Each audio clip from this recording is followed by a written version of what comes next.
Hola, ¿qué tal? Les saluda Héctor Olivares, CEO de Negocios en Sudamérica. Y en esta oportunidad estamos en Personas que Agregan Valor. Personas que Agregan Valor es un programa que transmitimos una vez al mes y estamos muy contentos porque tenemos unos invitados de lujo, pero adicional a eso también estamos estrenando el set, porque este programa llega a ustedes gracias a la Escuela Virtual de Negocios Pegaso. Bueno, presento a mis invitados. Hoy tenemos al doctor Guillermo de la Rosa y al doctor José Antonio de Sousa. Ellos representan al escritorio jurídico Torres, Plas y Araujo. Un escritorio que en Venezuela tiene muchísima trayectoria porque ha manejado y maneja grandes corporaciones empresariales, tanto en Venezuela como del exterior. Para nosotros es un placer tenerlo acá, doctor Guillermo y doctor José Antonio. Y me gustaría, pues, primero que todo, que hiciéramos habláramos un poco de la trayectoria del escritorio y los casos que puedan interesarle al sector empresarial, porque Negocios en Sudamérica es un espacio dedicado a la inversión, al sector empresarial de Venezuela y de Latinoamérica. Entonces, nos están viendo doctor de la Rosa y doctor José Antonio desde la Patagonia hasta México. Incluso nos han escrito desde España. Así que a todos nuestros seguidores, mil gracias. Y bueno, el espacio es para ustedes. Muchísimas gracias, Héctor, por la invitación. Muchísimas gracias a los que nos están escuchando. Yo diría, dicen los historiadores que la historia se repite pero con hechos diferentes. Y en la conversación previa a esta entrevista, yo estaba pensando que durante los años 40 comenzaron a crearse todos los organismos gremiales en materia productiva del sector privado para tener una voz, una representación, una presencia frente al Estado venezolano. Y esa presencia fue sumamente importante por muchísimos años. Y ahora yo estoy viendo que se está cerrando el ciclo y que nuevamente están organismos gremiales de distinto porte, pero del sector productivo, que están teniendo cierta voz, cierta representación, porque la economía nuestra está cambiando, la economía nuestra ha cambiado. Sí. Lo que fue el sector tradicional en Venezuela, que se llamaba tradicional así, sobre todo a raíz de la nacionalización de la industria petrolera en el año 76, dejó de ser el sector tradicional y pareciera que ha habido de los últimos años, desde hace unos años para acá, un repunte y una renovación, vamos a decir así, del sector productivo en Venezuela, desde lo que llamábamos antiguamente no tradicional, que yo creo que va a ser sector tradicional, se va a convertir en el sector tradicional. Por la diversificación, evidentemente, de la economía, ¿no? Definitivamente. Venezuela hasta hace pocos años era un país que únicamente exportaba hidrocarburos. Ahora Venezuela está exportando otras cosas distintas a los hidrocarburos. Es increíble ver las cifras. El incremento de las exportaciones del año pasado, de lo que es de productos agrícolas y otros bienes, es un proceso que va a tomar sus años, pero es increíble ver cómo las ventajas que tiene Venezuela se están comenzando a aprovechar. Bueno, el empresario venezolano definitivamente está en un proceso de maduración. Hemos pasado por una situación bien complicada, muy difícil para muchísimas pequeñas y medianas industrias, que ha sido el tema pandemia. Muchas empresas cerraron en su momento y a lo mejor no vuelvan a abrir. Otras están con muchas expectativas, viendo que nuevamente hay como un cierto aire en Venezuela de reactivación económica, que pienso yo que también esa estabilidad monetaria ha permitido que ese flujo de intercambio comercial se fortalezca internamente. La medida del encaje legal es una medida que tomó el gobierno venezolano para frenar un poco lo que era la compra de divisas, porque mucha gente iba a la banca pública o privada y buscaba financiamientos no para invertir en las empresas, sino para salir corriendo a comprar dólares. Al frenar y al limitar los financiamientos de la banca, pues cesó o se redujo drásticamente esa actividad, cosa que hacía que, evidentemente, entre más demanda, pues es lógico que el precio de la divisa se elevara, ¿no? Pero ¿qué vas a lograr tú? Ese encaje a ese nivel va a llegar un momento que va a tener que bajar. Sí, cómo no, claro. Para tratar de estimular a la banca y a conceder préstamos nuevamente. La industria lo necesita, de hecho. Luego hay otra cosa. Una de las formas como tú puedes hacer que la gente compre menos divisas es crear confianza. Que haya más inversión y más oportunidades. Bueno, por eso a mí me place mucho que ustedes nos acompañen hoy acá, porque yo recibo constantemente correos electrónicos, llamadas de fondos de inversión que están fuera de Venezuela y que están muy atentos de invertir en el país. Y ustedes tienen una experiencia en el despacho bien interesante con corporaciones bastante grandes, de cierta magnitud, por la trayectoria y por toda la reputación que tiene su despacho, doctor. Entonces, a mí me gustaría también que pudiese usted comunicarle al sector empresarial de Latinoamérica en qué pudiese usted apoyar o servir profesionalmente a todos estos empresarios y posibles inversores que ven en Venezuela, por supuesto, un gran espacio para invertir, pero siempre hay ciertos temores. Acuérdense que aquí hubieron algunas expropiaciones, el gobierno ha mostrado también un manejo totalmente distinto en estos últimos tiempos. Acaban de entregar uno de los centros comerciales emblemas de Venezuela que en un momento el Estado lo expropió, ya se lo entregó nuevamente a su propietario y eso se está reactivando. Se van a generar incluso 3.500 puestos de empleo, según lo último que leí ahí en ese espacio. Entonces eso da cierto aire de que va a haber, el gobierno quiere que se genere confianza en el país. Para eso, para atraer esos capitales, generar empleo y reactivar todas las fuerzas productivas de Venezuela. Evidentemente el país lo necesita el Estado, entiende que no puede solo, necesita el sector privado para apalancar toda la potencialidad del país. Y en ese sentido a mí me gustaría, doctor, que usted nos comentara a esos inversionistas, a esos empresarios que a lo mejor son venezolanos y por miedo ya sacaron sus capitales y a lo mejor siguen muy atentos de volver, otros no. Yo tengo por lo menos un fondo de inversión de los Emiratos Árabes que está muy atento a que yo le presente oportunidades de negocio. Fíjate, todo va a depender del tipo de inversión que se vaya a hacer. Hay unas inversiones que son en bienes o en capitales, pero también hay una inversión que no necesariamente yo estoy o constituyendo una compañía en Venezuela o estoy transfiriendo la propiedad de bienes productivos, sino por el contrario, estoy transfiriendo tecnología, estoy transfiriendo know-how, conocimiento, ¿no?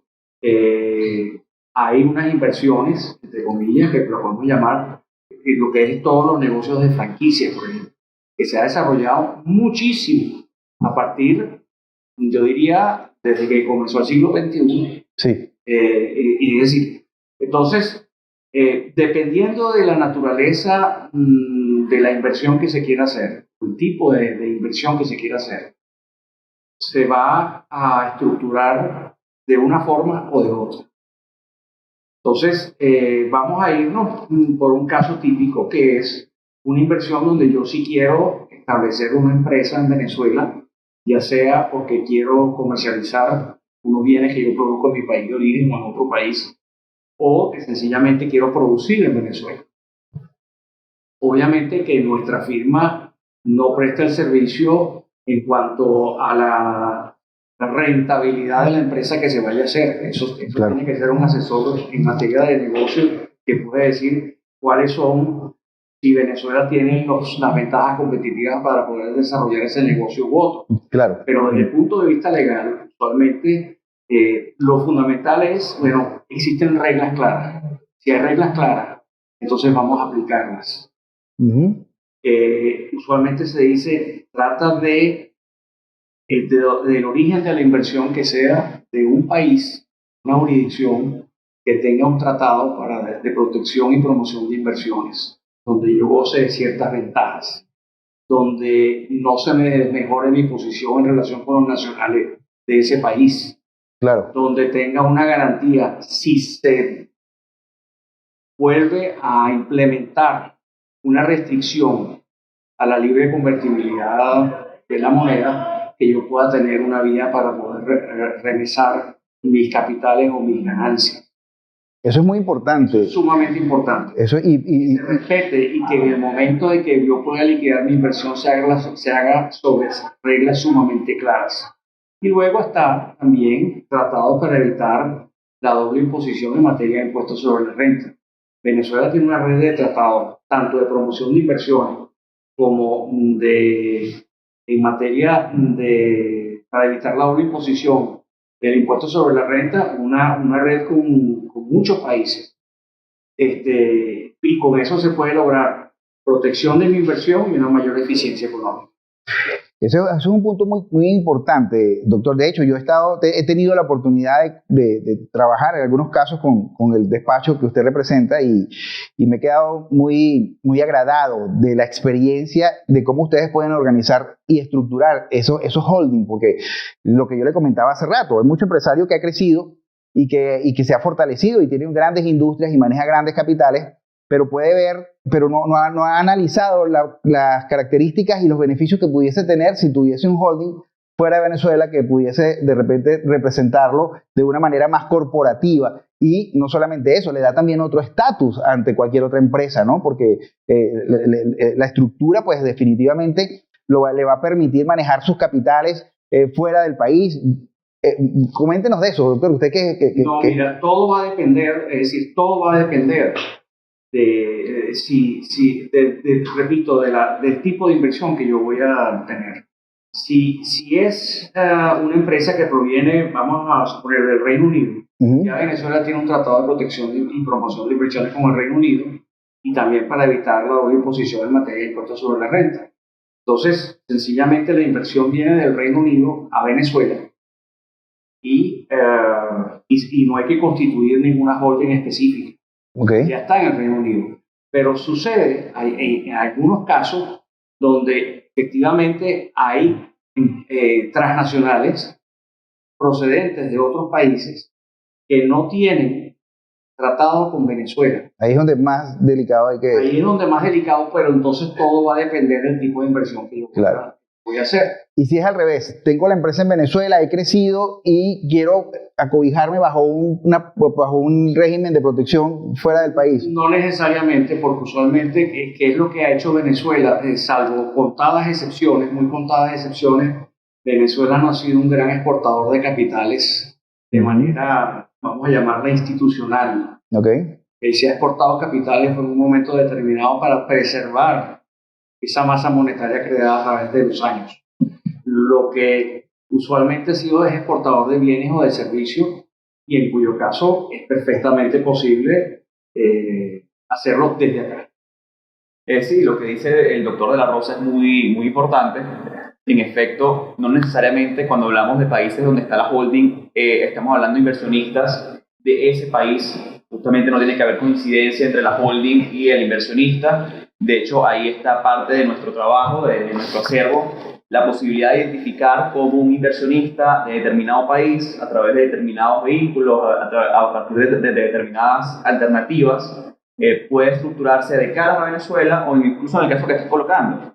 Cuando un venezolano, un inversionista con una operación tal vez importante, a mediano o gran escala en Venezuela, puede organizarse de cara a un proyecto de exportación de capitales o de bienes y servicios hacia el exterior.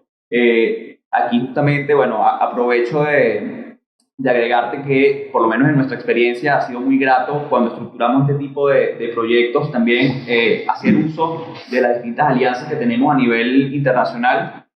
Nosotros tenemos una red muy importante que es SGC Legal y tenemos a WTS Global también, donde tenemos firmas a lo largo del mundo. En el caso tributario tenemos por lo menos a la TaxNet, de la cual somos parte. También hay otras firmas de primer nivel a lo largo del continente y del mundo, que estoy hablando de todos los hemisferios, y siempre tenemos un intercambio de información bastante importante que nos permite ver cuáles son las mejores alternativas en el momento. Y bueno, te sorprenderías que muchas veces Venezuela es un buen candidato para invertir cuando te comparas con otros, digamos, potenciales candidatos dentro de América Latina, como bien lo decía el doctor Guillermo de la Rosa. En efecto, Venezuela tiene un punto muy a favor, y es que Venezuela tuvo un trabajo muy importante durante los primeros años de la década de los 2000, e incluso parte de 1990 y 1999, perdón, donde se celebraron un montón de acuerdos, y de hecho Venezuela tiene una red de acuerdos en materia de evitar la doble imposición en materia de impuestos sobre la renta y el patrimonio, de más de 34 tratados. Hay países como Colombia que, incluso después de todos los años que hemos estado sin celebrar tratados de naturaleza, no nos han alcanzado.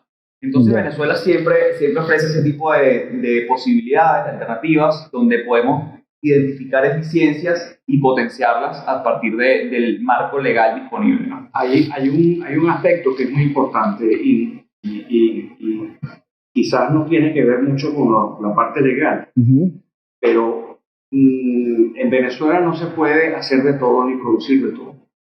En Venezuela deberíamos hacer y producir en lo que seamos buenos, o en lo que lleguemos a ser buenos y ser competitivos, aprovechando todas las ventajas geográficas y de medios que tenemos.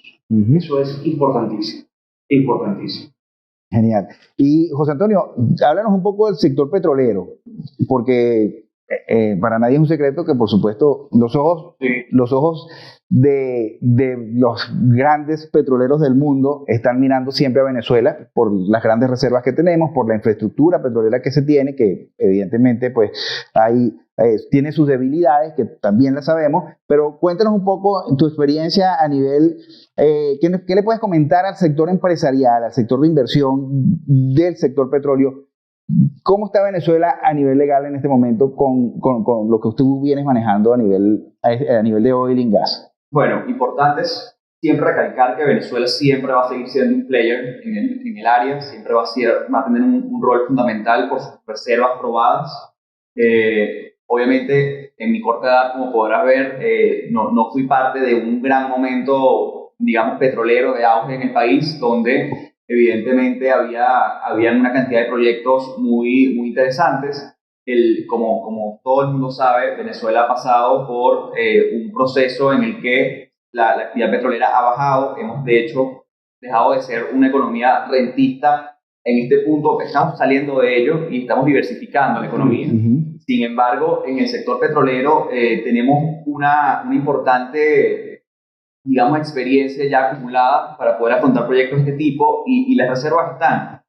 Hoy en día vemos cómo posiblemente más temprano que tarde tengamos una nueva ley de hidrocarburos. Ya hay varios proyectos circulando al respecto. Eventualmente eso se va a dar. Estoy seguro que van a haber nuevos mecanismos de participación. Eso creo que es una condición sine qua non para varios inversionistas, y creo que es lo que se está manejando. Entiendo que ya la Asamblea Nacional incluso está muy al tanto de cómo tiene que ser esa reforma. Creo que es importantísimo que involucren a ciertos sectores de la vida económica del país, que incluso pueden aportar esa experiencia previa y pueden incluso incorporar muchas personas jóvenes que se están desarrollando en el área. Y veo que Venezuela puede tener un rol fundamental, sobre todo por la situación que está ocurriendo en el mundo, que bueno, lamentablemente estamos ante un conflicto bélico bastante lamentable y que debe ser rechazado independientemente de sus causas, pero que al fin y al cabo, justamente como se ha visto, abrió la posibilidad de que Venezuela fuese nuevamente considerada para algunos proyectos y como una válvula de escape para poder ayudar y contribuir a la economía mundial. Obviamente va a requerir trabajo, va a requerir mucha inversión, pero las oportunidades van a estar. Yo creo que va a haber un antes y un después una vez conozcamos la nueva ley de hidrocarburos, una vez sea dictada, incluso cuando empecemos a conocer ya un proyecto un poco más definitivo, que se apruebe en primera o segunda discusión de la Asamblea, y esto va a significar un paso importantísimo en el sector.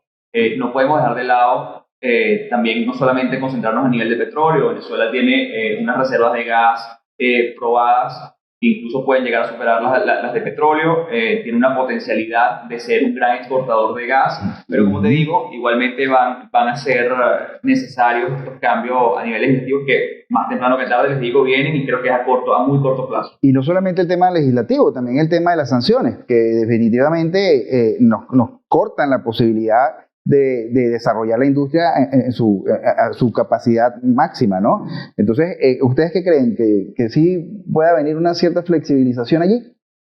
Mira, la presión no solamente viene desde aquí, sino que también tengo entendido que a nivel de empresas del sector petrolero o del sector hidrocarburos en general y las contratistas de ese sector están también presionando para que las sanciones sean aminoradas. Bueno, en nombre de Dios que así sea, para que el país pueda nuevamente encaminarse a que a esa área de su economía pueda fortalecerse, pero no podemos dejar a un lado lo que usted comentó hace rato, que es la diversificación de la productividad del país. Y eso es un punto a favor, porque siempre hemos sido un país monoproductor, y a raíz de esta crisis que nos ha tocado vivir, pues por eso yo le comentaba que no solamente es el hecho de que venimos en un proceso de maduración del empresariado, sino también de la parte política, de los actores políticos que están dándose cuenta de que hay que buscar la prosperidad de todos, dejar que el empresariado también tenga su espacio, de que los capitales privados puedan trabajarse, desarrollarse, y que la creatividad del individuo junto con la calidad, con el músculo económico, evidentemente puedan darnos el apalancamiento que necesitamos para que Venezuela salga adelante y logre superar las situaciones que difícilmente hemos vivido, ¿no?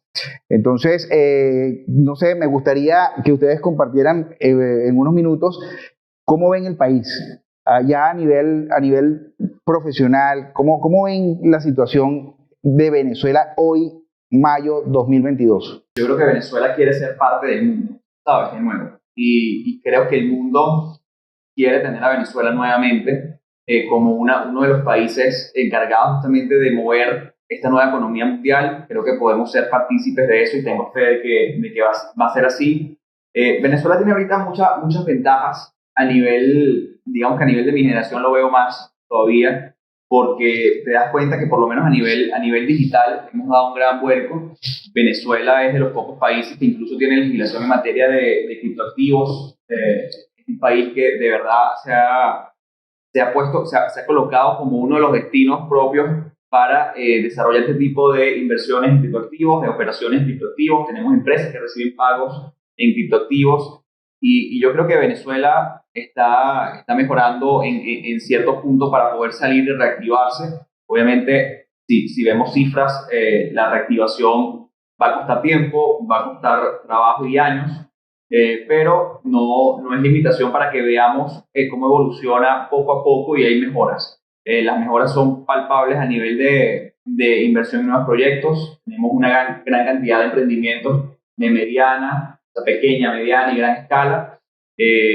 Nos hemos dado cuenta de cómo compañías, incluso venezolanas, que han comenzado a hacer emprendimientos interesantes en materia tecnológica, en materia, hay una, por lo menos sin decir su nombre, en materia de delivery, que ha ganado premios a nivel latinoamericano como una de las empresas líderes en el sector, con empresas que tenían muchísimos años antes ya constituidas en otras latitudes.